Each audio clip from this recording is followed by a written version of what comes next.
국회 예산결산특별위원회 소속 대구 북구을 국회의원 국민의힘 김성수 의원입니다. 지난해 12월 22일 몇몇 농민단체들은 트랙터를 끌고 서울에 난입하고 이를 막는 경찰관 2명에게 부상까지 입히는 등 순수한 농민의 모습이 아닌 불법 폭도의 모습을 보여주며 많은 국민들을 경악해 했습니다.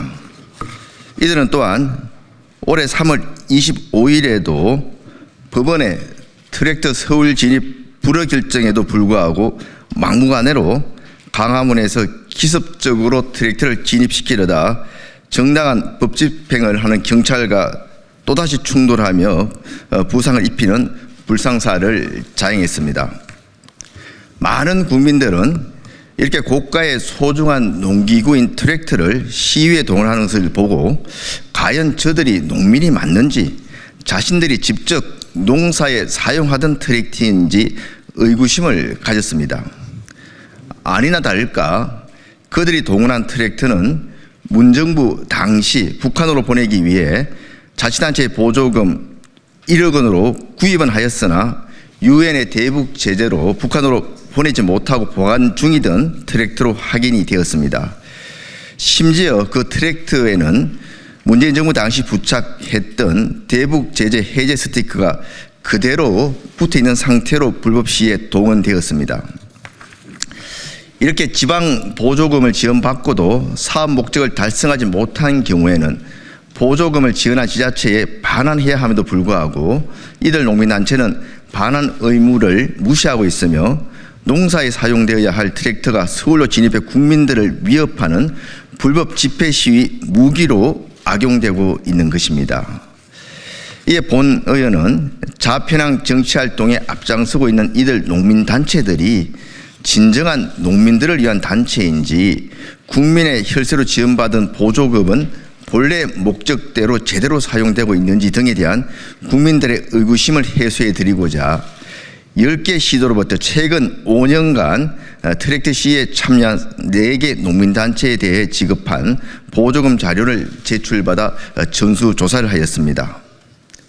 조사 결과는 충격적이었습니다. 전국 농민의 총연맹 전농입니다 등 트랙터 불법 시위에 참여한 농민단체들은 농민 근익 향상이나 농업 관련 본인의 활동보다는 보수 정권 퇴진, 친북 반미 등 자편향적 정치적인 활동에 빠짐없이 앞장서온 것으로 확인되었습니다. 아울러 이들 농민단체들이 지자체에서 지원받은 각종 보조금 집행도 부실투성이로 상당수가 불법 부당하게 집행된 것으로 드러났습니다. 몇 가지 대표적 사례를 살펴보겠습니다. 먼저 트랙터 시위 참여 농민단체들의 실체를 들여다보니 이들 단체장들의 상당수는 국가보안법 위반이나 좌파 정당 및 종북 전력이 있는 인사들이었습니다. 또한 이들 단체는 앞서 말씀드린 것처럼 보수 정권 퇴진, 반미 시위 등 자편향 활동에 빠짐없이 참여해서 앞장서고 있었습니다.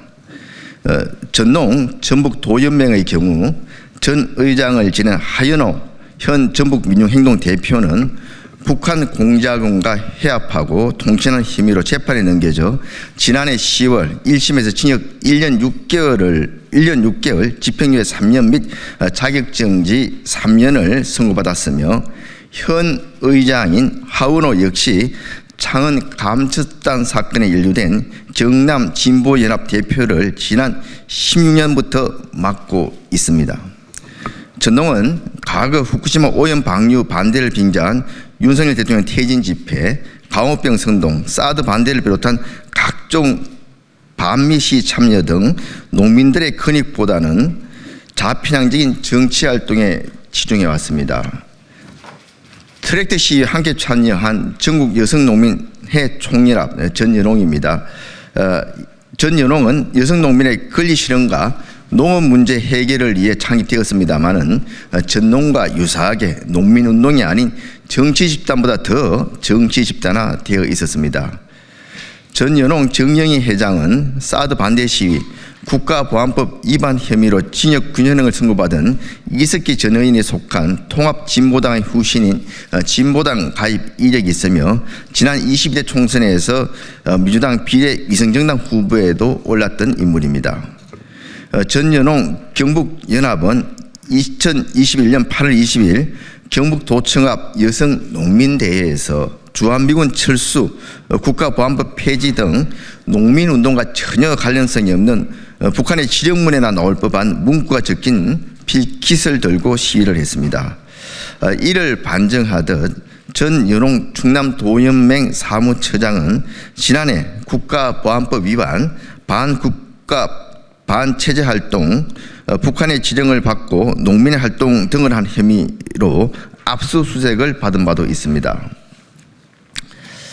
이들 농민단체의 소위 농민교육 또는 연수도 많은 문제점들이 적나라하게 드러났습니다. 먼저 초빙 강사들의 문제입니다.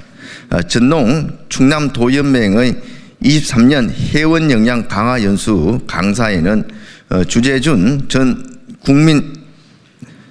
전국민중행동 정책위원장이 초빙되었는데 주재준은 농민운동과는 전혀 관련성이 없고 오히려 자편향적인 시민운동과 반국가운동 전력이 있는 인물입니다. 지난해 실형이 선고된 민주노총 간첩단 사건에서 확인된 2020년 11월 28일자 북한의 지령문을 보면은 국가보안법 폐지 요구 내용이 담겨 있는데 공교롭게도 주재준 위원장은 바로 열흘 뒤인 12월 9일 한 토론회에 참석해서 국가보안법 폐지운동 다시 시작하자라는 주제로 국가보안법 폐지를 주장하기도 하였습니다. 또한 주재준 위원장은 한미 FTA 반대 시위와 2008년 미국산 소고기 수입 반대 시위를 주도하면서 집시법 위반 및 특수공무집행 방해 등 혐의로 기소되어서 징역 1년 6개월에 집행유예 2년형을 확정받았으며 최근에는 사회대개혁 비상행동 공동운영위원장을 맡으며 윤석열 대통령 퇴진에 앞장서고 있습니다. 실제 전농 충남도연맹의 당시 교육 정빙 자료를 살펴본 결과 윤석열 정권 퇴진, 현수막이 붙어있는 등 농민들의 권리 신장이 아닌 국민 혈세로 좌파 반국가 세력들의 사상교육을 하고 있는 것으로 드러났습니다. 전연홍 경북연합의 경우도 마찬가지였습니다. 2020년, 21년 회원교육에서는 김태형 소장을 강사로 초빙했습니다. 그런데 이 김태형 소장은 월북하는 심리학의 저자인데 책 소개를 보면은 한국인들의 평균적 북한 인식을 70년 묵은 핑계니 초래한 장애로 규정하는 등 북관점의 책이었으며 또 다른 저서인 이재명 스피치에서는 당시 이재명 민주당 대선 후보를 과거 10년 전과 5년 전의 발언을 현재에도 계속하고 있어 일관성 있는 리더라면서 편향적으로 찬양하고 있습니다. 뿐만 아니라 전연홍 경북연합 2023년 24년 교육에서는 세계는 지금 총선 이후 정세와 진보운동 과제를 주제로 김장호 민플러스 기자를 강사로 초빙하였는데 김장호 기자는 2018년 검찰로부터 국가보안법 찬양 고무 혐의로 기소당해 재판을 받은 인물입니다. 검찰 기소 내용을 보면은 이적 표현물 해당 문건 소지와 사드 반대 주장 기사 13회 등 총 100사건의 기사 대부분이 북한 주장에 동조하는 것으로 확인되고 있다고 기재되어 있었습니다. 이러한 강사들의 교육 내용도 역시나 문제입니다. 당초 교육 목적에는 지역사회 농촌문화 활성화 방안 연구와 같이 그럴듯하게 되어 있습니다만은 실제 결과 보고서를 보면은 북한 바로 알기, 북에 대한 선입견 등으로 엉뚱하게 바뀌어 있습니다. 더욱 충격적인 것은 교육 결과 보고서에 국민 혈세로 소주, 맥주, 술안주 등의 그런 술판을 위한 구매 내역도 포함되어 있었습니다. 즉 국민 혈세로 종북 좌파 강사들을 초빙해서 농촌 활성화가 아닌 술판을 벌이면서 북한 사상교육을 한 셈입니다. 과연 이들이 농민단체입니까? 종북 좌파 양성단체입니까? 이들 단체가 농민단체인지 농민단체를 가장한 좌파 정치 집단인지 종북 반국가 단체인지 철저한 검증이 필요합니다. 지난 서부지법 사태 시에는 경찰에서 시위 주동자를 무려 137명을 수사해서 그중 87명을 구속하고 79명이 검찰로 넘겨져 다시 수사를 받고 있습니다. 그런데 이번 농민단체의 불법 트랙터 시위는 많은 국민들을 불안케 하고 또 불편을 초래했으며 경찰관에게 부상까지 입혔는데도 불구하고 저희가 받은 자료에서는 한 명도 수사받거나 조사받는 사람이 없는 걸로 나타나 있습니다.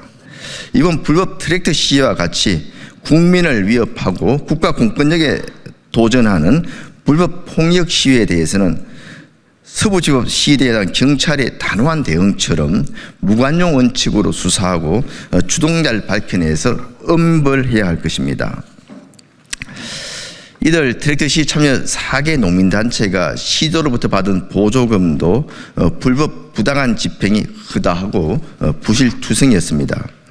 현재까지 시도에서 제출한 자료에 따르면 지난 5년간 4개 농민단체에 지급된 10개 시도의 보조금은 약 32억 2,800만 원 정도입니다. 집행 내역에 대해서 꼼꼼히 전수조사한 결과 이들 농민단체는 겉으로는 농민단체 활동으로 포장하면서 실제 집행은 자편향적 정치활동이 많았고 회계에 있어서도 불법과 부정이 가득했습니다. 먼저 앞서 말씀드린 불법 시위 트랙터는 문재인 정부 당시인 2019년 북한에 보내기 위해 지자체 예산 1억 원을 들여서 전남, 영암, 보성, 장흥, 안성 등에서 구입한 것입니다만 대북 제재로 북한으로 보내지 못하고 창고에 있던 트랙터입니다. 행정안전부 예규 제273호 지방보조금 관리기준 제8호에 따르면은 지방보조금을 지원받고 사업 목적을 달성하지 못한 경우에는 반환 촉구를 했어야 됨에도 불구하고 보성군을 제외한 다른 지자체는 보조금을 반환하거나 추징조차 하지 않았습니다. 지자체는 보조금 관리 감독을 제대로 하지 않았으며 이들 농민단체는 이 점을 악용해서 보조금을 반환하지 않고 국민 혈세로 구입한 트랙터를 불법 시위에 동원해 국민들을 위협하고 있는 것입니다. 또한 전농 충남도연맹의 보조금 정산 보고서를 분석한 결과 인원 부풀리기, 숫자 맞추기 등 회계 꼼수를 발견할 수 있었습니다. 2023년 회원 역량 강화 연수 지출 결의서에 따르면 현수막 및 자료집 227만 2,227원 등 렌탈비 4,723만 100원 등으로 금액이 10원 단위까지 인위적으로 보조금 금액에 맞춘 것으로 확인할 수 있었습니다. 또한 지출 품위서에는 참여 인원 150명 기준 숙박료 225만 원, 식비 600만 원으로 되어 있었습니다만은 증빙사진의 참석 인원은 고작 35명 뿐이었습니다. 하지만 실제 지출 결의서에는 지출 품위서보다도 오히려 60만 원이 증가한 1,020만 원으로 인원은 100명 이상 줄었지만 금액은 오히려 늘어나는 황당한 꼼수를 부린 것으로 드러났습니다. 전현홍 역시 회계 부정과 부실 문제가 심각했는데 2022년 경북연합 회원 역량 강화 임원 연수의 결과 보고서에는 계획한 인원보다 참여 인원이 적어 프로그램이나 예산 집행에 어려움이 있었다고 이렇게 기술하고 있습니다만 실제 예산 집행률은 90%였으며 주요 사용 내역을 보면은 순천 드라마 촬영장 관광, 케이블카 탑승 등 관광 비용으로 회원 역량 강화보다는 개모임 여행 수준의 지출이 되어서 있었습니다. 뿐만 아니라 각종 관광지에서 사용한 내역을 보면은 계획 인원이 30명이 아닌 20명분만 계산되어 있음에도 식대 예산 405만 원 중 95%인 383만 원을 사용하였고 심지어는 20명이 6, 7명이 들어가는 객실 12개를 빌리는 것도 모자라 19명을 추가해 비용을 과다하게 계산한 정황도 있습니다. 20명이 객실 3개 57만 원이면 충분함에도 불구하고 초호화 여행을 하기 위해서인지 업체와 짬짬이 페이백을 받기 위함인지 알 수는 없습니다만은 분명한 것은 국민 혈세가 170만 원 이상 낭비된 것은 확실하다 말씀드립니다. 국민 혈세가 투입된 보조금 사업에서 불법 부당하게 집행된 예산에 대해서는 철저한 감사는 물론 필요할 경우 수사를 통해 국고 반환 조치 및 관련자에 대한 엄정한 처벌이 이루어져야 할 것입니다. 저는 예산결산특별위원회 위원으로서 향후 예결위 회의가 열릴 경우 농민단체로 포장해서 국민 혈세를 보조금으로 받아 불법 부당하게 편취하고 낭비하는 실태를 더욱 철저히 따져서 근절 방안을 강구토록 하겠습니다. 감사합니다.